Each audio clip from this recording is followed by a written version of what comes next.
Part two of a disinformed citizenry, fairly brief tail end.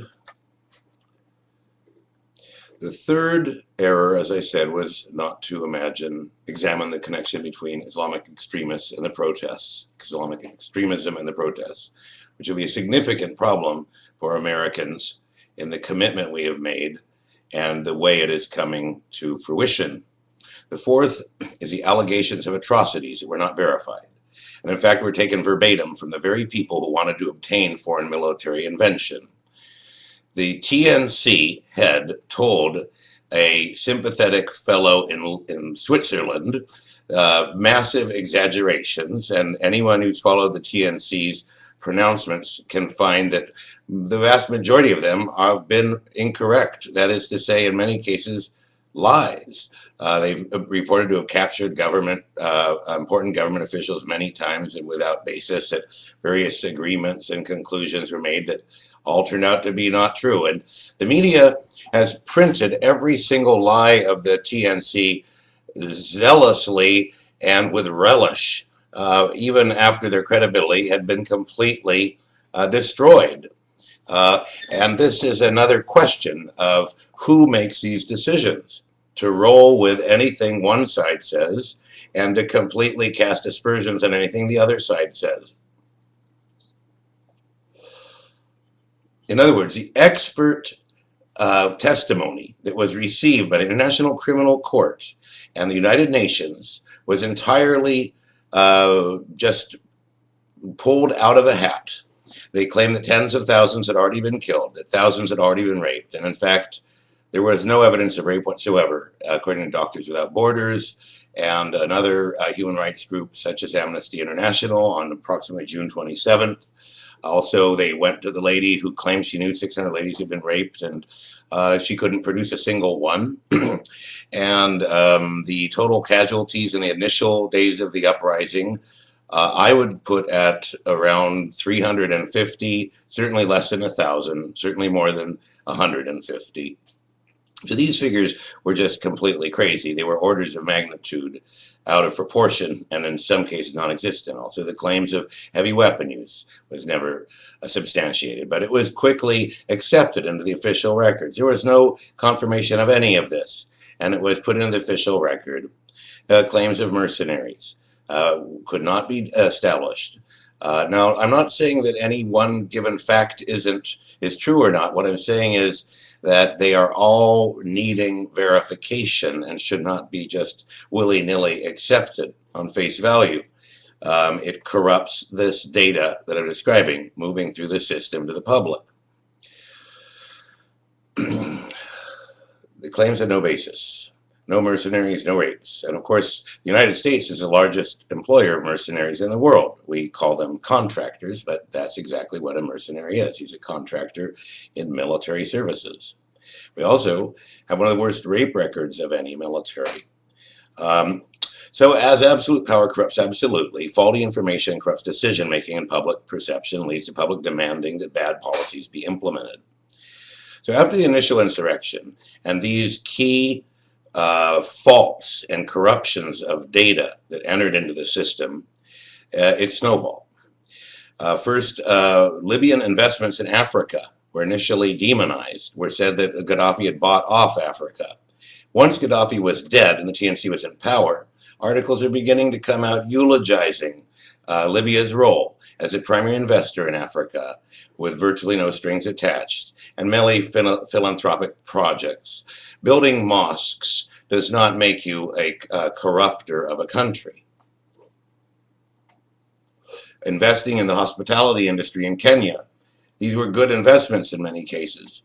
And Africa, as well as Libya, were decapitated by the destruction of the Libyan government, because Libya was the only country in Africa with sufficient free cash flow to envision African projects that weren't dependent on Western aid, which has been caught in a vicious cycle of corruption and mismanagement.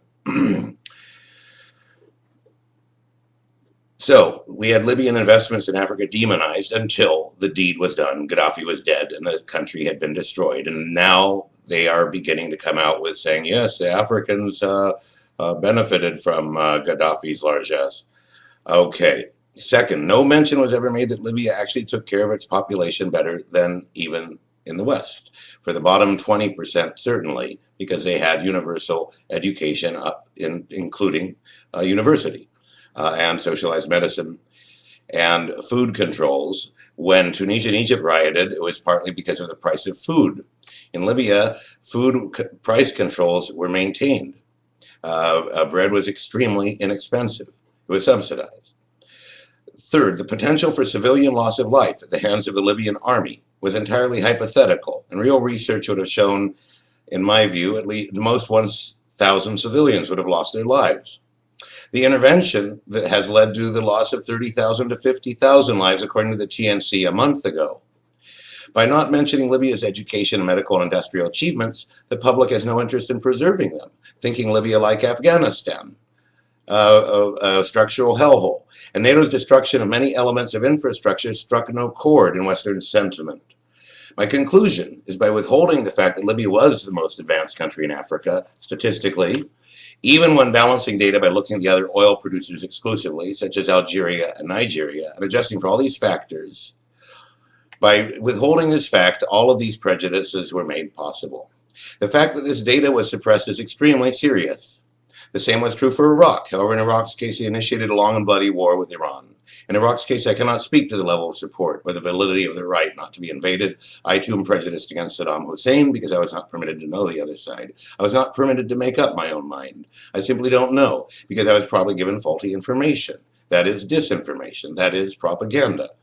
In the second half of the conflict, as NATO saw they were in danger of losing if they continued to at least maintain a pretense of civilian protection, they stepped up the pressure and more collateral damage started to occur. Until at the end, NATO leveled an entire city of 120,000 that was inhabited, a serious and massive crime against humanity on the scale of Srebrenica. I would very much like to have serious scientific credible data about how many buildings were destroyed by NATO. My first tip-off that all was not as I was being told, other than Libya's high level of development, which I discovered in my first day of research by going to Wikipedia and various statistical abstracts. Let's see here, was the fact that TNC claimed they had 8,000 fighters near Benghazi. And then, of course, General Yunus defected and claimed he had 3 brigades. His 3 brigades all disappeared. They did not participate in the rebellion, as far as I can tell. It would have been close to 15,000 men, unless I'm mistaken. In fact, I was only able to account for about 1,800 fighters total. So if you look at the population, this shows very tepid support. We had a number of data corruption elements. And the question I have is where and when and who and why and how. And I've laid out those questions, and I hope people will answer these questions so I can develop this further. What are the data corruption elements and what are the consequences? We said, as I said, poverty rate of 7%. It was distorted to be 1/3. Therefore, it characterized Libya as being dirt poor. Therefore, Jon Stewart made a lot of jokes that weren't funny at all. They were completely inaccurate based on a stereotype and misconception. Education rate was the highest in Africa. The medical service is the best in Africa. The consequence was we destroyed many pieces of these infrastructure because no one in the West took them seriously, especially the population. Their financial stewardship was very high, but it was portrayed that Gaddafi had enriched himself at the cost of his people, when in fact Gaddafi was one of the least kleptocratic of the African leaders in the world in terms of what was left after he was deposed of $200 billion in sovereign investment funds that was, through disinformation, characterized as his personal money to make people jealous of Libya and kick them instead of saying that they had a much better economy than we did. African altruism. In actual fact, Gaddafi's Libya showed a high degree of altruistic investment in Africa. It was characterized as bribing the African Union. The uprising was characterized as a mass breakout of progressive reformers. But the original uprising was really families of Islamic radicals, many of whom had been freed through a reconciliation process initiated by Saif al-Islam al-Gaddafi. And now the consequence is that we have jihadists and al-Qaeda in very strong positions in Libya. In fact, the al-Qaeda flag was flying on the original outbreak point, the Benghazi court, along with the rebel flag or the TNC flag. And we have the media now apologizing for them. They're apologists, I should say. There is a characterization of Libya as having an evil government. There is a characterization of Libya of having a terrorist government. In fact, Libya supported all independence movements all over the world, including Nelson Mandela when we had him on our terrorist watch list. Gaddafi abandoned war against the West in the late 80s. It was a fairly symmetrical conflict between revolutionary movements in the developing world and the West. In fact, of course, they were vastly outgunned. So when they bomb the cities of Libya, we feel nothing because our cities never get bombed by airplanes. But when they retaliate by bombing one of our civilian airliners, we are horrified and ready to kill the entire country for it. When in fact, the action is no less or more egregious than bombing civilians via an air force. It's still, even in my own blood, I'm conditioned to wince when I say that there's something, because I'm scared of dying in an airline bombing, but I'm not scared of being bombed in San Francisco. So emotionally, they've got us. Gaddafi abandoned this war against the West in the late 80s. You know, he's promised improved relations, as I said, after he voluntarily disarmed, and the head of the CIA program to get bin Laden, Shoiber, described Gaddafi as hell on wheels against al-Qaeda. Now, what has happened as a result of all of this is that all countries are running, not walking, towards Brazil, Russia, India, and China. Soldiers' lives are considered expendable by NATO because it's an evil terrorist government. That's a caricature. Therefore, the soldiers working for it are Gaddafi henchmen and thugs. In fact, they're just normal servicemen like in any country. And therefore, NATO doesn't have to count their killing of the armed forces towards their stated goal of not harming civilians, which is a charade in itself. Forgive me for going on the offense here. But I'm trying to describe the harmful effects of disinformation. Not every fact that I state will end up holding up, but the overall pattern is there. Americans' opinions are so hardened by this cocoon of disinformation, this bubble where we are told the world looks a certain way, when in fact it doesn't look that way at all. So they may never realize what they have done and what has been done to them.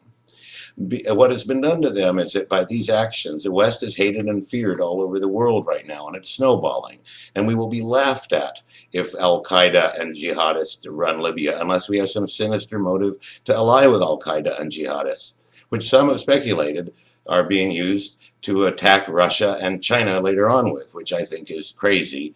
But the longer I see what's going on in Libya, the less crazy it seems. One other consequence has been the rape of educated women due to the Sharia law declaration. And there's a very much controversial part of the Quran that says that if you defeat an enemy, that you can have sex with the wives of the enemy. And this is, any Islamic person you'll talk to will right away repudiate that, because Sharia is a double-edged sword. If it's in the hands of irresponsible people, just like Judaism described the liquidation of whole races in the Old Testament. This doesn't mean you should do things that in the original text one could do. It's just that's why we have priests and ministers and mullahs and so forth to help us understand religious texts. So there's certainly no sensible Muslim would encourage raping educated women. But in fact, this is what has been said is going on in Tripoli now as retaliation by these fundamentalist extremists. And what's going to consequence of these is that we're going to lose our access to raw materials and new markets, because these countries will not trust us after what we've done in Libya. And then there's been the killing and maiming of thousands of civilians, which has been completely denied by NATO, incredibly. And again, we will never be trusted again to be allowed to intervene, no matter how serious a conflict is, because we abused our privileges in Libya. At least this is what I believe. Now, we have taken a society that had not known war since 1943 and it was a peaceful country. and rendered it into a strife-torn civilization with enormous intertribal animosities, which have been completely fanned and whipped up, obviously, if the families of 1,200 people wiped out in a prison uprising in '93